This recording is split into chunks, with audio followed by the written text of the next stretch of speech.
Hello viewers, and welcome to a very special video production. My name is Mitch, and I am the Hive Tyrant. I wanted to make this video because although I've been zealously collecting each and every Conquest release for the past several months, I was late to actually start playing the game. In fact, the only reason I didn't start this series months and months ago when Conquest was very first announced was specifically because there was no mention whatsoever of the Tyranid race being a playable faction. I used to paint Warhammer 40,000 miniatures a few years ago, and although I never actually had the opportunity to play with anyone, the Tyranids in particular always stood head and shoulders beyond all their competition when I ultimately decided to start collecting and painting an army. So, before I actually preview the upcoming unique mechanics and exciting first few cards we have to look forward to when our first Deluxe Expansion is finally released, why exactly am I so excited for the Great Devourer box set? It's because, beyond simply introducing a host of interesting new twists on the already compelling Conquest gameplay, in looking at it from a purely thematic standpoint, it's going to finally introduce quite possibly the most dangerous, single-minded, and potentially unstoppable threat the Warhammer galaxy has ever known. For those of you less well-versed in 40k lore, the Tyranid race is composed of a seemingly infinite, endless legion of organisms, all bound together within one collective consciousness known as the hive mind. Unlike a soldier or commissar under the employ of the Imperial Guard or Astra Militarum, or even the most battle-hardened and callous Space Marine or Adeptus Astartes, for instance, the Tyranids are not individuals, and just beyond the portal of any one Tyranid's eyes lays the collective mind and will of untold billions of creatures.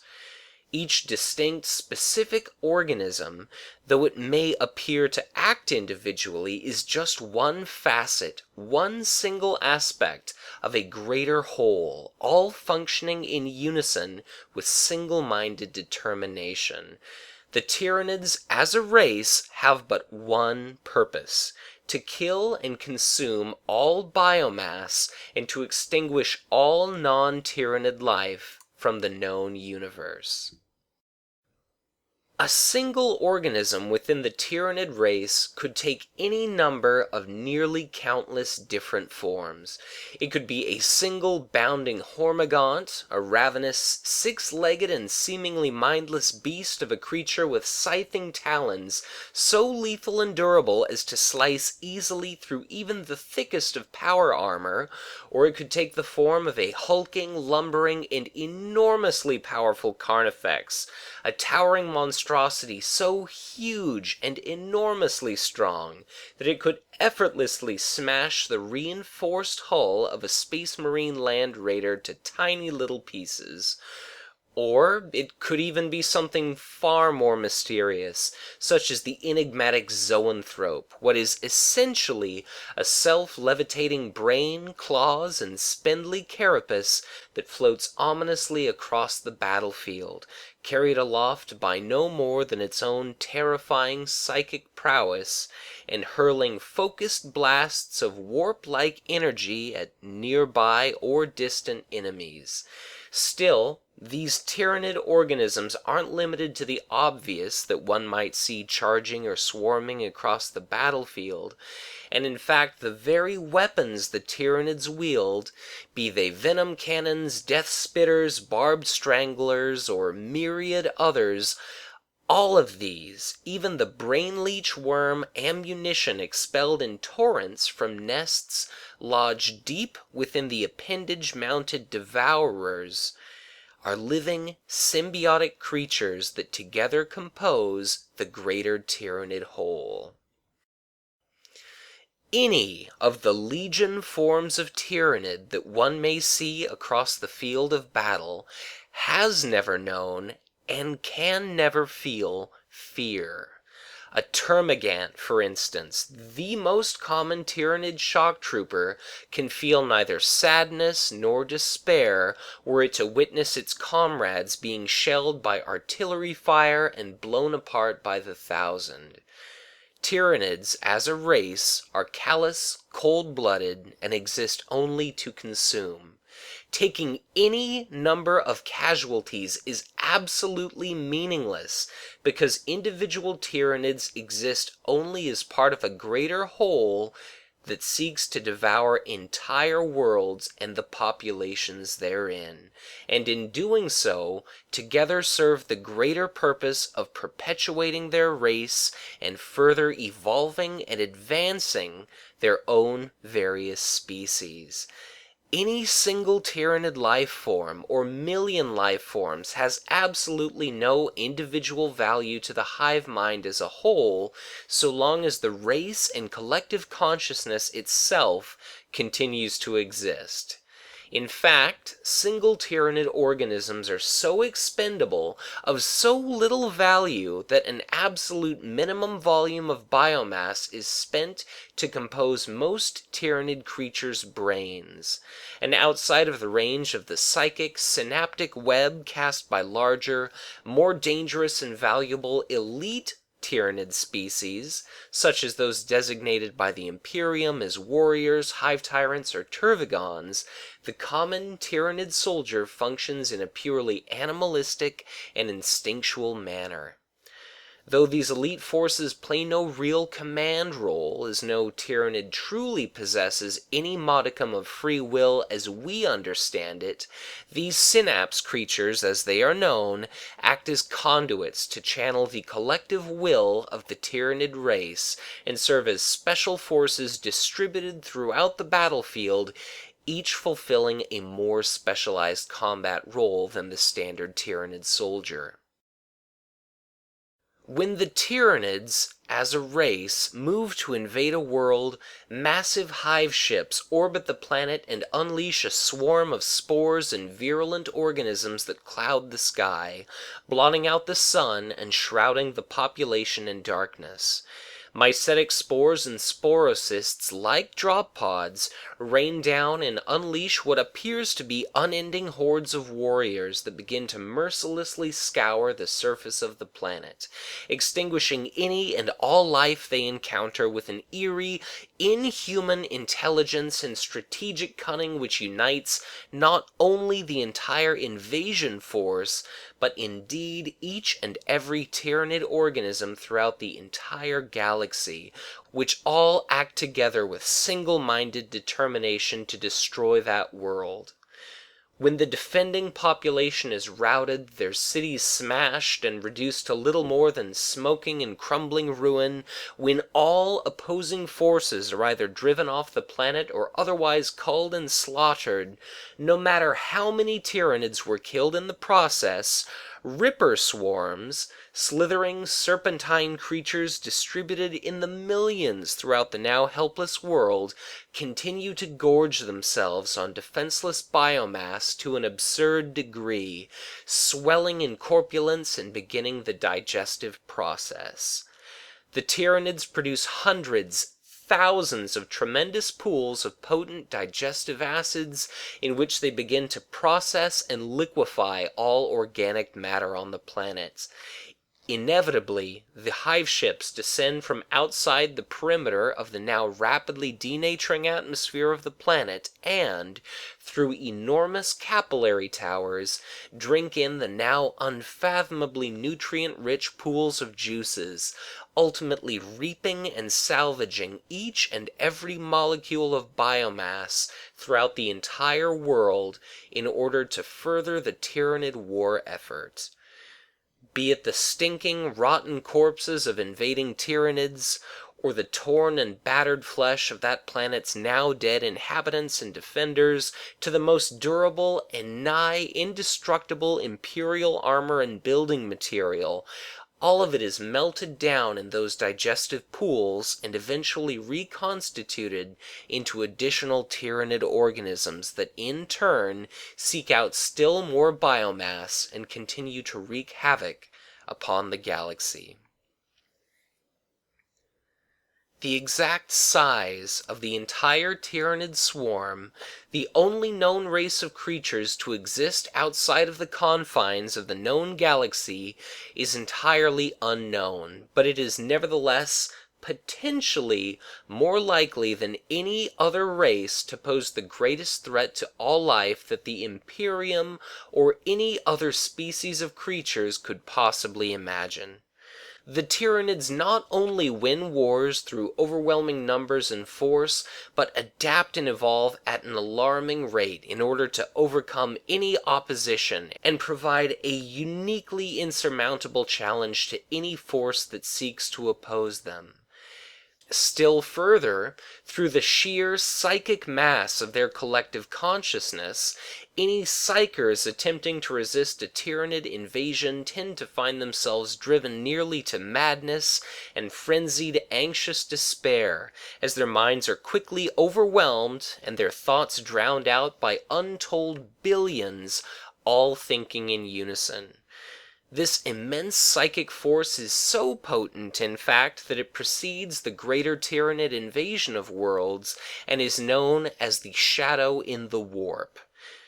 Beyond its function as a collective hive mind, this group consciousness acts as a smothering, blanketing force that serves the unintended effect of blunting or even to entirely extinguish any nearby psychic ability.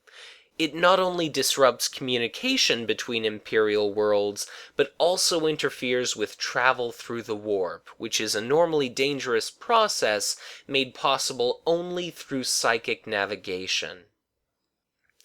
As a result, when a world is invaded by the overwhelming military might of the Tyranids, beyond merely having to cope with a nearly insurmountable threat, that planet is also unlikely to receive any reinforcements or even be able to call for aid until all that is left is naught but a barren, empty and lifeless husk of a planet, devoid of any biomass, living thing, or even atmosphere. Tyranids do not set up camp or occupy any one or even 1,000 worlds, but instead are always moving, always killing, and always in pursuit of more organic matter to consume.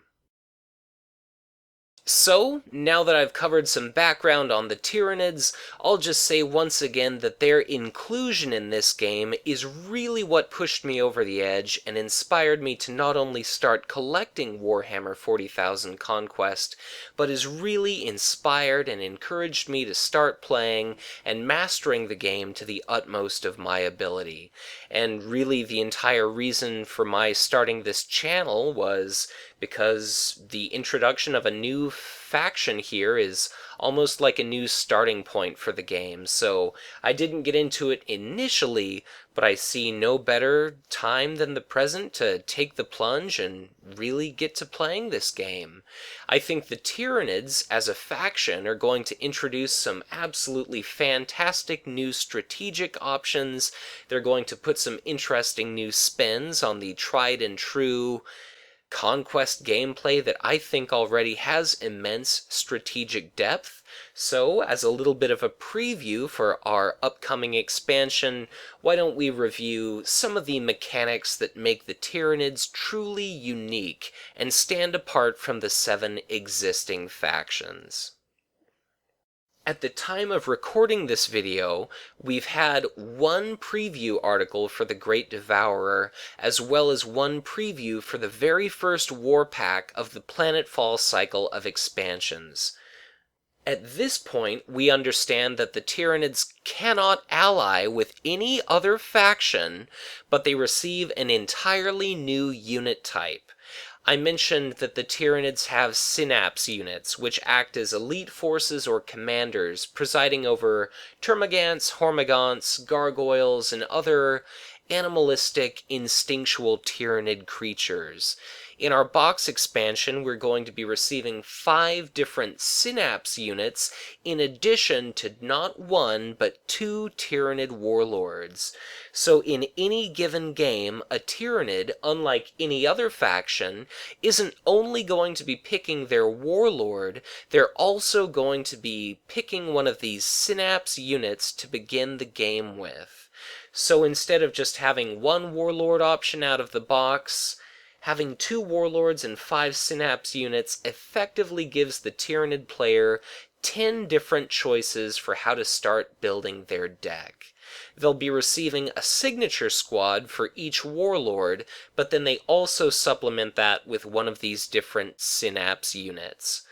What I find particularly compelling and interesting about these Synapse units, of which we've only had a full spoiler on 1, is that they seem to act like a miniature warlord. For instance, we've seen the unique Synapse unit Savage Warrior Prime, which has the Creature, Leviathan, and Elite traits. It has 2 attack and 5 hit points, and it reads, "This unit must commit to a different planet than your warlord if able." And important to note, it also reads, "While checking for a battle and determining initiative at this planet, this unit is considered to be a warlord unless an enemy warlord is at this planet." So, if a Tyranid player chooses this Synapse unit, they can trigger not just 1, but up to 2 different battles each turn, in addition to the battle that's always going to take place at the first planet. So, whatever your goal happens to be, this could allow a Tyranid player running a very aggressive deck a unique ability to pick off command icon heavy units and prevent their opponent from collecting additional resources or cards that any other faction and most other warlords either cannot do or have a much more difficult time doing. And, although the article makes no specific mention as to whether or not Tyranids can use neutral cards, having that elite trait just might allow the Tyranid player a unique opportunity to use Fall Back in order to circumvent the potentially devastating loss of their chosen Synapse unit. And importantly, this isn't a one-time effect, so long as you manage to keep the Savage Warrior Prime alive, potentially round after round you could continually deny or harass your opponent. Although we've only had a full spoiler of a single Synapse unit, in a card fan we've seen that one of the other Synapse units is a Stalking Lictor, and at the moment the other 3 are entirely unknown. But I would imagine they all have equally interesting effects that are all compelling for different reasons, based on whatever kind of deck you're looking to run. In that same card fan, we've had one of our 2 warlords spoiled, which is Old One-Eye, a unique named character from the tabletop game with the creature and behemoth traits, with 2 attack value, 6 hit points, only 6 starting cards and 6 starting resources, but keep in mind that the Tyranid player starts the game with that Synapse unit in play. So, getting a 2 attack, 5 hit point unit, for instance, for a 1 resource, 1 card trade seems, at first, like a pretty good deal. And even though Old One-Eye doesn't have the biggest pool of hit points, 6 is tied for the lowest non-bloodied warlord, it has a potentially fantastic reaction which reads, "After this warlord readies, remove half the damage from it, limit once per round."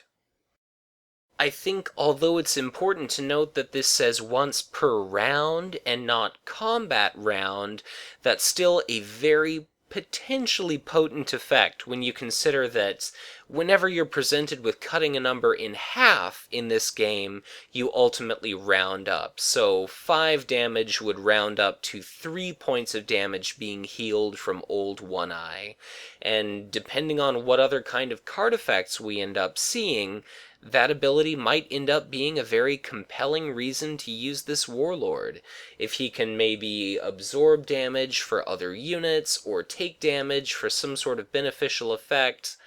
any number of different potential abilities could make this an absolutely fantastic warlord, but since we've only had a very limited number of cards spoiled,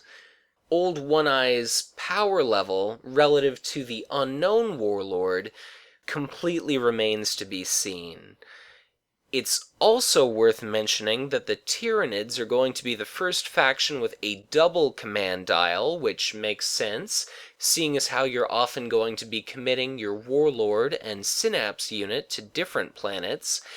And our initial reveal article also mentions that there's going to be a hive mind specialization for cards. So Tyranids as a whole are going to often synergize with one another rather directly.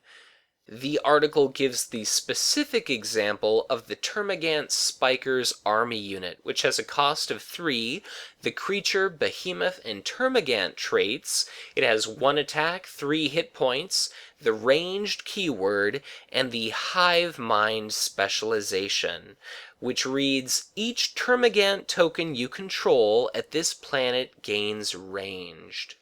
The article also shows us what a Termagant token is going to be. It's a simple 1/1 creature Termagant, which in and of itself may not seem like much, but even if you aren't the player with initiative, if you have a host of different tokens, of course there's presumably still the limit of 10, if they all have ranged, if they all gain additional attack, or any number of other different effects,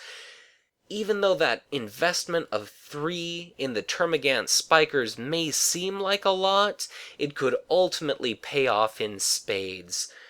As with so many other cards, it all remains to be seen depending on what else comes out for the Tyranids.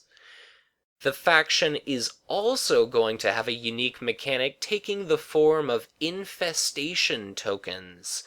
The article gives the example of an army unit, cost of 2, called Virulent Spore Sacs,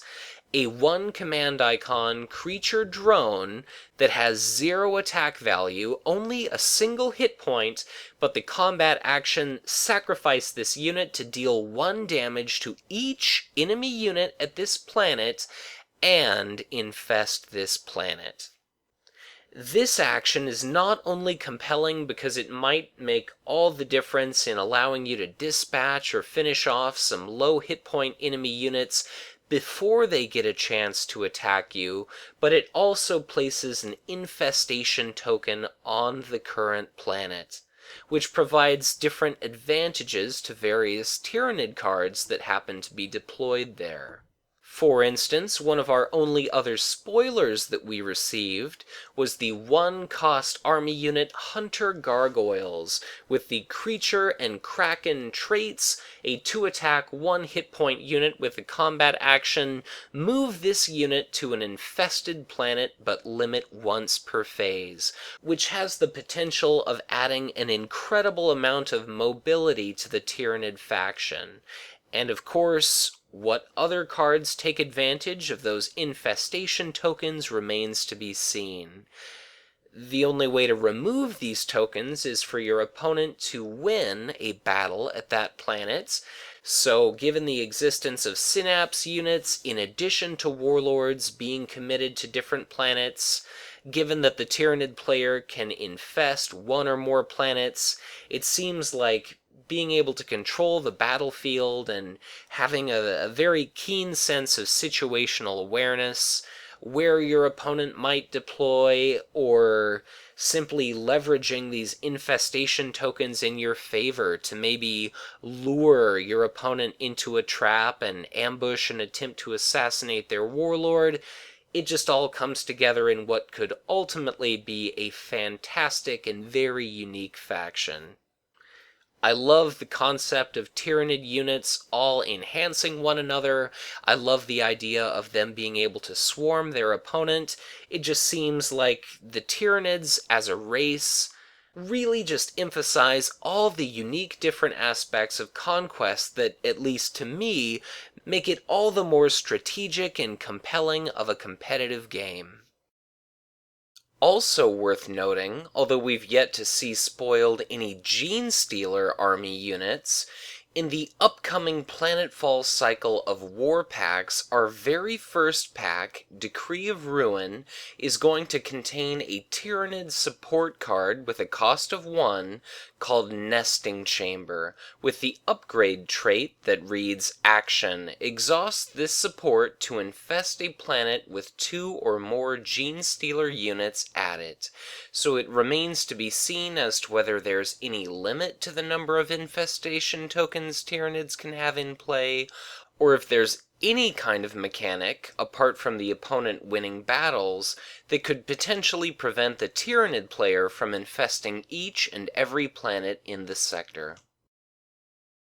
We did happen to see one other card that takes advantage of infestation tokens, and that's the event Spore Burst. With a cost of 2 and with 2 shield icons, it has the power trait and deploy action. Put a unit with printed cost 3 or lower into play from your discard pile at an infested planet, which could potentially be a very powerful effect because not only is it a resource savings, but it also provides the Tyranid faction access to shield icons, 2 of which can be very important, particularly if you're wanting to make sure that old One Eye can take as much damage as possible and get the utmost effect out of his regeneration ability. You could use this to return unique army units to play.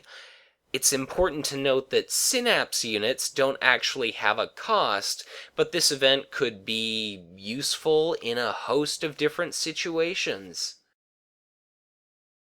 Fantasy Flight was generous enough to give a unique spoiler to one of our Conquest podcasts out there, the Traxxas Sector Warcast, which is an attachment, the Heavy Venom Cannon, with a cost of 3, also 2 shield icons with the war gear and symbiote traits, and it reads, attached to an elite army unit, attached unit gets +2 attack.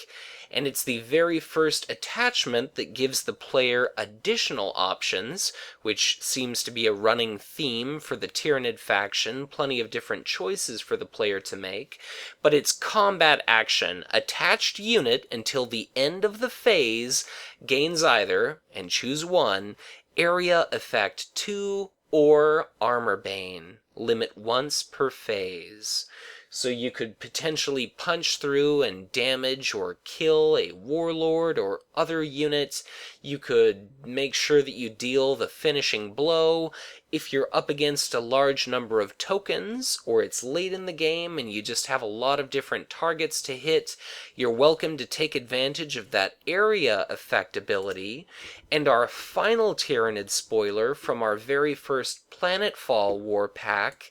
is an elite unit that synergizes perfectly with this card, even if you don't want to slap the Heavy Venom Cannon on your Savage Warrior Prime. And that army unit is the Striking Ravener,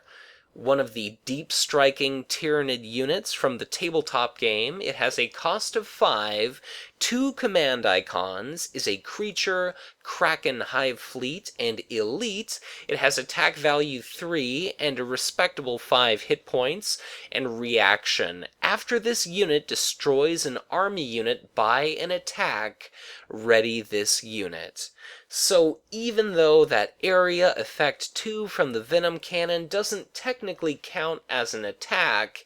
you could still use that Armor Bane ability to punch through any number of different units with that potent attack boost, and potentially use the Ravener to kill unit after unit after unit.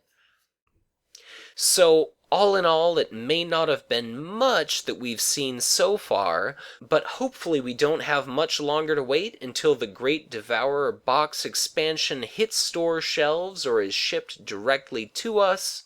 From what we've seen, it looks like the Tyranid faction is going to be very interesting, very compelling to play, and as someone who's essentially ignored Conquest up until the introduction of this faction, at least at the present moment, I could not be happier with how Tyranids are looking on the tabletop. So, with that said, thank you all so much for watching yet another video. If you enjoyed this production, be sure to hit that like button, subscribe to this channel, check me out at facebook.com/the Hive Tyrant. If you have an idea for any other content you'd like to see on this channel, feel free to leave a comment below or shoot me an email at conquesthivetyrant@gmail.com. And with that said, thanks for watching, and I'll see you again soon.